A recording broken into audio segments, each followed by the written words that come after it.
గత వారం రోజులుగా తిరుపతి వెంకటేశ్వర స్వామి వారి ఆలయ ప్రతిష్టని, స్వామివారి ప్రతిష్టని, ఈ రాష్ట్ర ప్రతిష్టనే మంట కలపటానికి కలియుగ వెంకటేశ్వర స్వామిని రాజకీయాల్లోకి లాగి చంద్రబాబు రాజకీయ లబ్ధి పొందాలన్నటువంటి ప్రయత్నం ఆ దేవుడు క్షమించడు. గతంలో చంద్రబాబు నాయుడు ప్రభుత్వం 5 సార్లు ఉండగా సేమ్ మేమైతే ఎలా అయితే టెండర్లు పిలిచామో అదే రకంగా చంద్రబాబు నాయుడు కూడా టెండర్లు పిలిచి ఆ 5 సంవత్సరాల్లో 4 బిడ్డలుంటే 4 కంపెనీలకు 4 సార్లు ఇచ్చాడు. అయితే ఆయన ముఖ్యమంత్రిగా ఉండగా 14-15 సార్లు నెయ్యిలో క్వాలిటీ లేదని చెప్పి సర్టిఫికేట్లతో ఆ ట్యాంకర్లు వెనక్కి పంపడం జరిగింది. ఆ తర్వాత వైఎస్ఆర్ కాంగ్రెస్ ప్రభుత్వం వచ్చిన తర్వాత అక్కడ గతంలో ఏ రకంగా టెండర్లు పిలిచారో, ఏ రకంగా కేటాయింపులు చేశారో అదే రకంగా మా ప్రభుత్వం కూడా కేటాయింపులు చేసింది.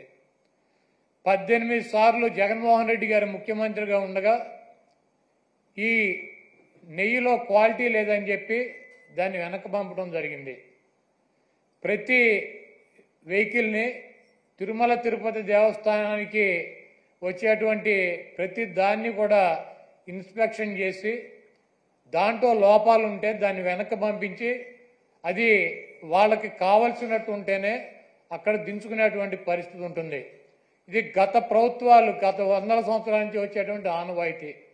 దాని ప్రకారమే చంద్రబాబు ముఖ్యమంత్రిగా ఉన్నా, జగన్మోహన్ రెడ్డి గారు ముఖ్యమంత్రిగా ఉన్నా, అంతకుముందు వేరే ముఖ్యమంత్రులు ఉన్నా కూడా ఈ క్వాలిటీ లేనటువంటి నెయ్యి కావచ్చు, ఇతర ఆహార పదార్థాలనే రిజెక్ట్ చేసి వెనక్కి పంపినటువంటి సందర్భాలు కోకొల్లలు ఉన్నాయి.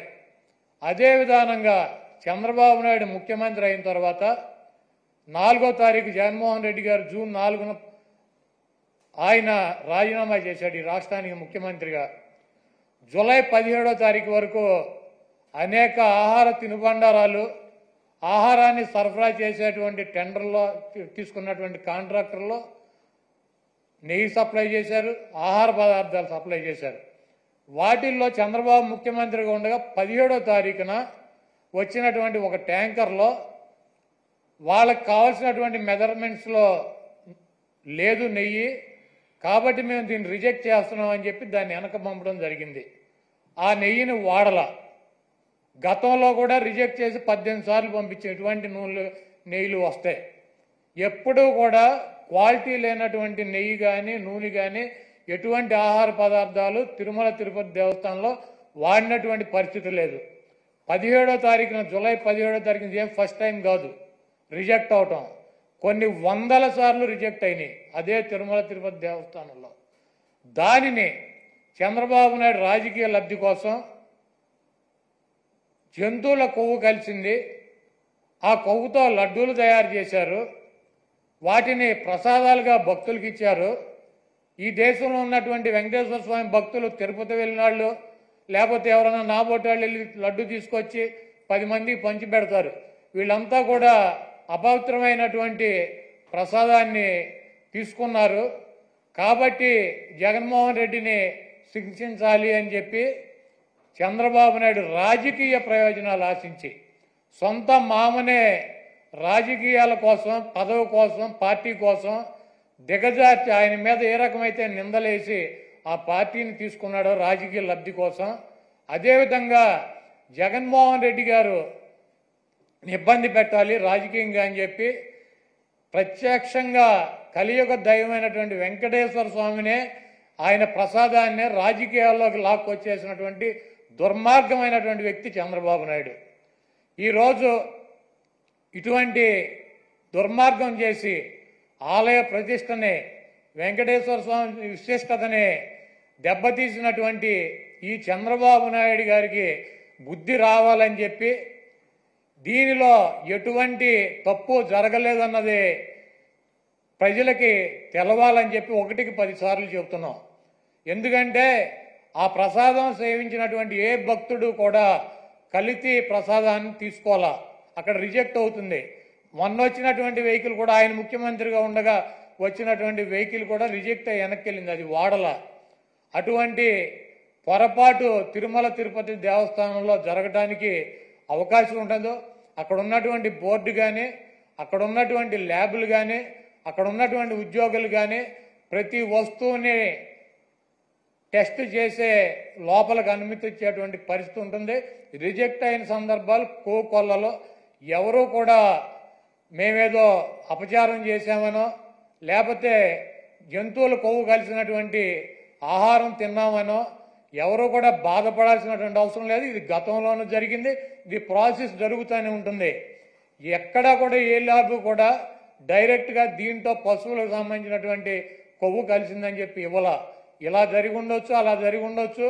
దీని మీద ఇంకా క్షుణ్ణంగా పరిశీలించాలని చెప్తే ఆ పనికిమాలిన రిపోర్ట్ ఒకటి తీసుకొచ్చి ఇది జరిగిపోయింది, తినేశారు, వండేశారు, స్వామికి పెట్టేశారు అని చెప్పి ఒక దేవుణ్ణి అడ్డం పెట్టుకుని రాజకీయాలు చేయడానికి దిగజారిపోయినటువంటి వ్యక్తుల్ని ఏమనాలి? ఇటువంటి వ్యక్తి ఈ రాష్ట్రానికి ముఖ్యమంత్రి. అంత ప్రతిష్ట కలిగినటువంటి గుడిని, అన్ని మహిమలు కలిగినటువంటి ఆ స్వామిని రాజకీయాల కోసం ఎవడన్నా అన్నం తినేవాడు బజారు లాగుతాడా? చంద్రబాబు నాయుడు భక్తుడా? నాకు 50 సంవత్సరాలు, 50 సంవత్సరాలు 40 సార్లు నేను తిరుపతి వెళ్ళా, 20 సార్లు గుండు కొట్టించుకున్నా, 15 సార్లు కింద నుంచి నడిచి వెళ్ళా, ప్రతి సంవత్సరం వెళ్తా. చంద్రబాబు నాయుడు ఎన్నిసార్లు గుండు కొట్టించుకున్నాడు అక్కడికి వెళ్ళి? వెంకటేశ్వర స్వామికి ఇష్టమైనది ఏంటి? భక్తులు మహిళలు కూడా వెళ్ళి గుండు చేయించుకుంటారు, మహిళలు కూడా వెళ్ళి గుండు చేయించుకుంటారు. ఈయన ఎన్నిసార్లు చేయించుకున్నాడు? ఈయన వెంకటేశ్వర స్వామి భక్తుడా? రాజకీయాలకు వెంకటేశ్వర స్వామి వాడుకుంటాడు. జగన్మోహన్ రెడ్డి గారిని రాజకీయంగా దెబ్బ కొట్టాలంటే నువ్వు డైరెక్ట్ రా, ఆయన సిద్ధంగా ఉన్నాడు. వెంకటేశ్వర స్వామిని, మతాలని, కులాలని విచ్ఛిన్నం చేసి ఇది పెద్ద కుట్రగా మేము భావిస్తున్నాము. దీని మీద ఎటువంటి ఎంక్వైరీ అయినా సిద్ధంగా ఉన్నామని చెప్పి జగన్మోహన్ రెడ్డి గారు సుప్రీంకోర్టు న్యాయమూర్తికి, ప్రధాన న్యాయమూర్తికి లేఖ రాశారు. అదేవిధంగా ప్రధానమంత్రికి లెటర్ రాశారు. మీరు ఎటువంటి విచారణ జరిపినా వైఎస్ఆర్ కాంగ్రెస్ పార్టీ మేము సిద్ధంగా ఉన్నామని చెప్తే సిట్ అని చెప్పి ఈయన సిట్ అంటే కూర్చున్నవాడు, స్టాండ్ అంటే నుంచున్నవాడు ఒక ఆఫీసర్ని వేశాడు. ఏం రాస్తాడు? లోకేష్ దగ్గరికి, ఈయన దగ్గరికి వెళ్ళి ఏం రాయమంటారు సార్ అని చెప్పి అడిగి రాస్తారా సిట్ రిపోర్టు? మీకు దమ్ముంటే సుప్రీంకోర్టు ప్రధాన న్యాయమూర్తితో విచారణ జరిపించండి, లేకపోతే సిబిఐతో విచారణ జరిపించండి. ఏమీ లేవు. సిట్ అంటే కూర్చునేవాడు, ఈయన కూర్చోమంటే కూర్చునే సిట్ అనే ఒక పోలీస్ ఆఫీసర్ వేసి విచారణ జరిపిస్తాడంట. ఇంకా పైన చెబుతాడు మక్కలు ఇరక్కొడతా. ఎవడ మక్కలు ఇరక్కొడతాడు? కాకినాడ ఎమ్మెల్యే ఒక ఎస్సీ ఒక కాలేజీ ప్రొఫెసర్ని మక్కలు ఇరక్కొట్టాడు. నువ్వేం చేసావు? ఆ ఎమ్మెల్యే మక్కలు ఇరక్కొట్టావా? వెస్ట్ గోదావరి జిల్లాలో ఈ రాజ్యాంగాన్ని రచించినటువంటి డాక్టర్ బిఆర్ అంబేద్కర్ గారి పటాన్ని చించి అవతల వారేశాడు. అక్కడ దళితులు ఆందోళన చేస్తున్నారు 2 చోట్ల కూడా. నువ్వేం చేసావు? 2 ఎమ్మెల్యేలు మక్కలు ఎరకొట్టావా? ఈ రాష్ట్రంలో నీ పార్టీ కార్యకర్తలు, నాయకులు బరి తెగించి రోడ్ల మీద వైఎస్ఆర్ కాంగ్రెస్ పార్టీ కార్యకర్తలను చంపుతున్నారు, నాయకులను చంపుతున్నారు. వీళ్ళ మక్కలు ఎరకొట్టావా? వాళ్ళ మీద కనీసం కేసులు పెట్టగలిగావా? నువ్వు నీ పార్టీ వాళ్ళ మక్కలు ఎరకొట్టలేవు, నువ్వు వచ్చి అవతల వాళ్ళ మక్కలు ఎరకొడతా. ఇవన్నీ పోసుకోవాలి కబుర్లు ఎందుకు? నీకు దమ్ముంటే నీ పార్టీలో జరుగుతున్నటువంటి అక్రమాలు, నీ పార్టీ ఎమ్మెల్యేలు, నీ పార్టీ కేడర్ చేస్తున్నటువంటి దుర్మార్గాలనే అరికట్టు, వాళ్ళ మీద చర్యలు తీసుకో. నువ్వు ఇవన్నీ చేయకుండా నొట్సలతోనేమో ఒకటి చెబుతావు, నోటితోనేమో ఒకటి చెబుతావు. ఇక 24 గంటల దేవుడైనా రాజకీయమే, మావైనా రాజకీయమే, ఏదైనా రాజకీయమైనా మన బతుకు. కాబట్టి చంద్రబాబు నాయుడు చేసినటువంటి ఈ దుర్మార్గానికి వెంకటేశ్వర స్వామి మీద ఆయన ప్రసాదం మీద జరిగినటువంటి బురదకి ఆ స్వామిని క్షమించమని చెప్పి ఈ చేసినటువంటి చంద్రబాబు చేసినటువంటి ఈ దుర్మార్గానికి ఈ పాపానికి ఏమన్నా శిక్ష వేస్తే ఆయనకి వేయండి కానీ ఈ రాష్ట్ర ప్రజలకు కానీ దీంట్లో తెలవక ఎవరన్నా సమిధులైతే వాళ్ళని వదిలేయమని చెప్పి 28వ తారీఖున వైఎస్ఆర్ కాంగ్రెస్ పార్టీ నాయకులు కార్యకర్తలు అదేవిధంగా ఆ వెంకటేశ్వర స్వామి భక్తులు మీకు అందుబాటులో ఉన్నటువంటి దేవాలయాల్లో పూజలు చేసి చంద్రబాబు చేసినటువంటి ఈ పాపాలకి చంద్రబాబు చేసినటువంటి ఈ దుర్మార్గానికి చంద్రబాబు దిగజారిపోయినటువంటి ఈ దిగజారుడుతనానికి పశ్చాత్తాపంగా మేమందరం కూడా ఈ రాష్ట్రం సౌభాగ్యంగా ఉండాలని చెప్పి వెంకటేశ్వర స్వామికి కానీ వెంకటేశ్వర స్వామి ప్రసాదానికి కానీ ఎవరూ కూడా హాని చేయలేరు. అది చెయ్యాలన్నటువంటి తలంపు వచ్చినా కూడా చెయ్యవసరంలా తలంపు వచ్చినా కూడా ఆ స్వామే చంద్రబాబు కన్నా మహిమ ఉన్నవాడు, చంద్రబాబు కన్నా ఎక్కువ అధికారం ఉన్నవాడు. చంద్రబాబు లాంటి 1,00,000 మంది చంద్రబాబులను కూడా వెంకటేశ్వర స్వామిని కన్నెత్తి కూడా చూడలేనటువంటి శక్తి సామర్థ్యాలు ఉన్న ఆయన తప్పు ఈ కార్యక్రమంలో ఆయన పేరు అడ్డం పెట్టుకుని ఎవరైతే ఈ దుర్మార్గానికి పాల్పడ్డారో ఆ దేవుడే ఆ వెంకటేశ్వర స్వామి ఆ వ్యక్తి మక్కిలెరకొట్టి ఒక మూల కూర్చోబెట్టే పరిస్థితి త్వరలోనే మనం అందరం చూస్తాం.